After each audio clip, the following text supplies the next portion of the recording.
So as promised, tonight is the first of the self-forgiveness videos.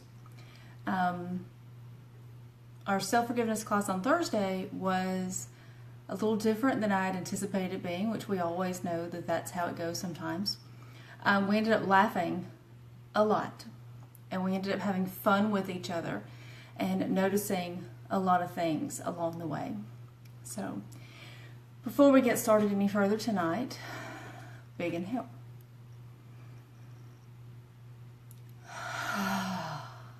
And another.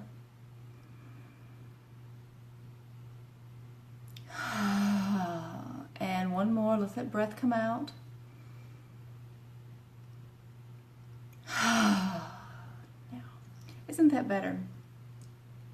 If you're noticing that there's tension in your body, maybe you've been on social media for a long time today.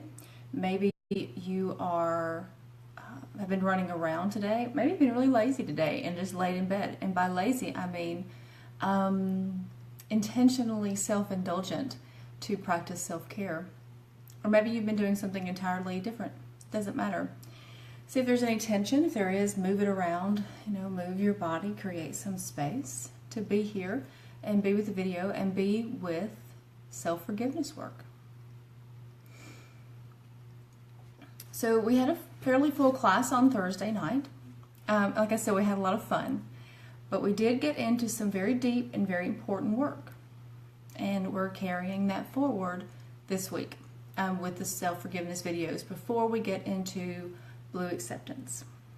And Blue Acceptance being after the forgiveness and self-forgiveness, it's not out of order, but Blue Acceptance could very well have been before those two. Because just like without truth, you can't have forgiveness. You also can't have forgiveness without acceptance. But sometimes we go through that lip service of forgiveness and we don't actually get to true acceptance. So we did the series this way because that's how I did the series when we began. But I think it's good to do forgiveness work first and then come in with acceptance work, because sometimes you have to go through some of that muck of the forgiveness work to realize that you really aren't accepting things. So Thursday should be fun again in whatever way that shows up. One of the things that we talked about on Thursday is what we're blaming ourselves for. I'm going to read you something. It's a little bit of a definition of shame. Yeah, that word, shame.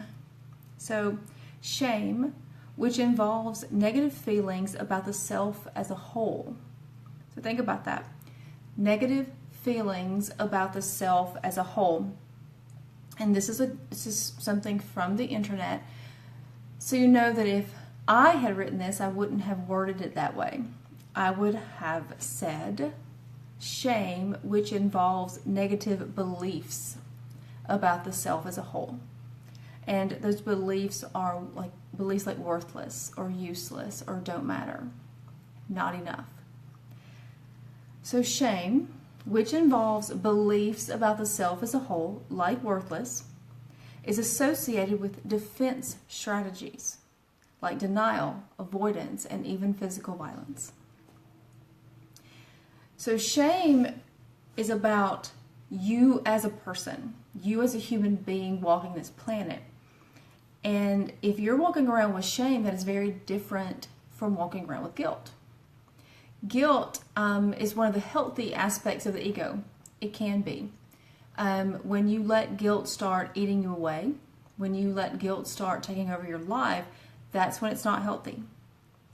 So in some ways, guilt is healthy because guilt is part of your conscience. Guilt is what, in some cases, keeps us from punching people in the throat. Okay?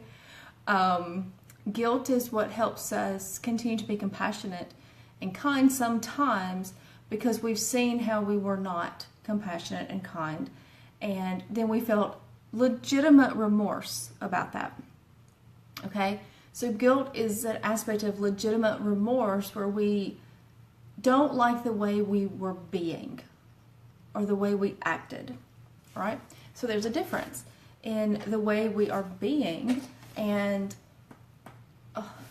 thanks for that pause. I feel much better. So there's a difference between how we are being and how we've acted and how we are. So shame tends to pinpoint how we are, and guilt goes along with how we are being. Now, where shame gets really, really ugly is when we are really focused on that, really focused on how we are and what we believe about how we are, who we are. So shame, when it's very deeply seated, will also eat you alive. Shame, when it's very deeply seated, leaves you to hate yourself. It leaves you to believe that you are the absolute worst person, that you are a horrible mother, that you can't possibly do this, that you are completely just screwing up your kid, that you are a horrible friend, that you should have done this and should have done that and you should be better. Shame leads to some really deep behavior patterns of codependency. Shame leads to self-loathing, self-hurt. Shame leads to make decisions in your life about your relationship that keep you in violent and sometimes unsafe situations. Shame is an aspect of fear. Shame comes from fear, and fear escalates from shame. Big inhale.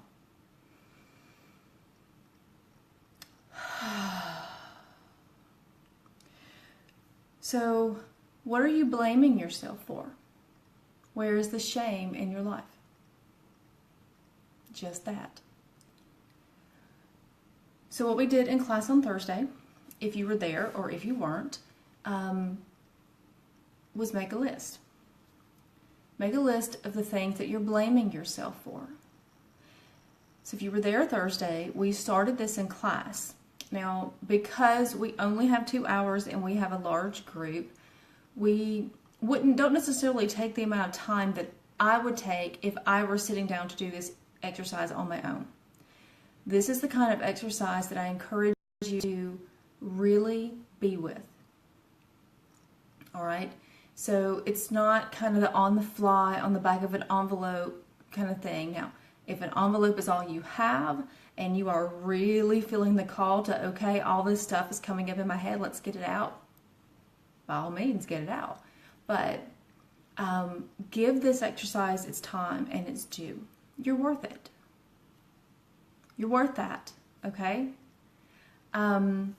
So this might even be the kind of thing that you work with in ritual or in a ceremony or with where you've created a safe and sacred space for yourself.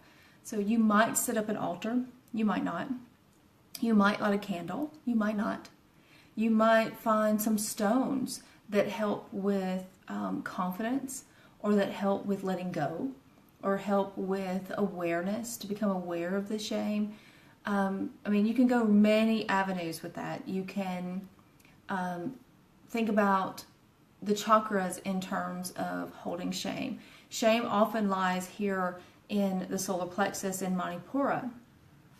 So you might even bring stones in that help strengthen the Manipura or the solar plexus chakra, which tends to be a yellow color.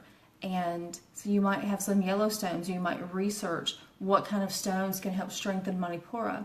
You might wear those colors while you're doing this work, or have your altar draped in a cloth that is one of these colors. Lots of potential here. Might even look up and decide which moon phase you want to do this work in. If it's about releasing shame, then you want to work with the waning moon, or maybe even the dark moon for some really deep releasing. And some of these other exercises I'm going to do in a couple more videos would work for that as well. If it's more about manifesting confidence, then you might work with the full moon or the waxing moon. This work is important. So if it comes down to it and you're getting caught up in the pomp and circumstance of creating this ritual or creating this ceremony, scratch all of that, sit down, get a pen, get a paper, and make your list. Don't let the pomp and circumstance get in the way of you getting out of your way. Big inhale. So, make a list of what you're blaming yourself for. And I encourage you to do it down one side of the paper and do it line per line. All right? It doesn't have to go into deep detail. You don't have to write out the story of it. It can be a very short, concise statement that is your reminder of what you're blaming yourself for. And it could be a lot of things. If you are willing to swim those deep rivers healing is sort of where I started off with some of this many years ago. So my theory on that is to do this kind of work, you've got to go past the surface and swim into your deep rivers. And those deep rivers may even have channels and caverns and caves tucked down under that you swim into as well. And this is brave work. This is the great work. And it's worth it to swim down into those places. But don't stay there. Don't get stuck there. You are going to visit and look around. An example on Supernatural right now, there is a character who is able to go through other people to see places he can't see because the person can see them. So he's not there. He's not going to get stuck there, even though that's a little bit part of their storyline, but, drama. The purpose is he needs to look. He needs to see what's there to be able to convey information and know what to do next. So we're just taking a look in to see what's there to know what to do next. And when we stop pretending that those caverns aren't there, that those deep rivers aren't there, that's when we stop avoiding. Because remember that shame, remember what it said, shame comes with defensive strategies. We're defending it. We're defending ourselves against it. We're defending ourselves against what it is over there that we don't want to look at. That's over there, don't want to see it. I'm going to pretend it's not here. I mean, we talked about in class about how a toddler sometimes, especially a young toddler, plays peekaboo. And they put their hands over their face. And they legit, believe that you can't see them. Where'd M go? That until they take their hands away, you can't see them because they can't see you. So it doesn't matter how much I turn my head or how much I even close my eyes. I can even block off my eyes and cover my face. There's a light right there. There's a full-on stand and umbrella light sitting right there. And me closing my eyes to it or turning my head to it or turning my back on it or covering my face, you can see the shadow behind me. Doesn't mean that that light is not there. It still is. Isn't that a good metaphor? Doesn't matter what is hidden in those deep rivers or down in those caves. It doesn't mean that your light's not there either just because you turned your back on it. Big inhale again.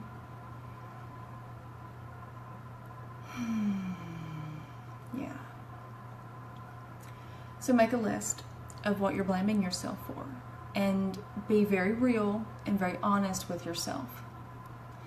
So if you look around you at another person's circumstance, let's say someone else is not doing well about something, or they're in some feelings of shame or guilt or depression or anxiety, if you're blaming yourself and thinking that you're the cause, put that down.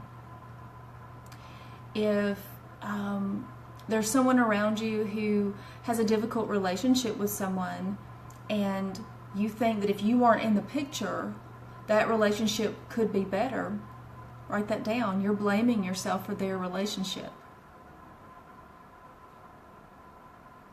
So think about those things. If there's something going on with your kid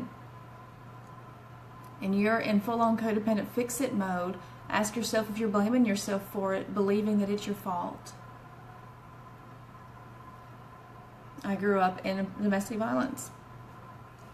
It took me a long time before I realized I had a hidden cavern in those deep rivers that believed I was responsible, that it was my fault. Sometimes I still work on that. So remember, this is list 1, just like worksheet 1. This is list 1. So get what you can on paper. And the more you do this work, the more maybe you see those deep rivers. It may not be for you to see all of them right now. Trust that. Make your list, and then in the next video we'll talk about something else that you can do with that list. I see you. Namaste, friends.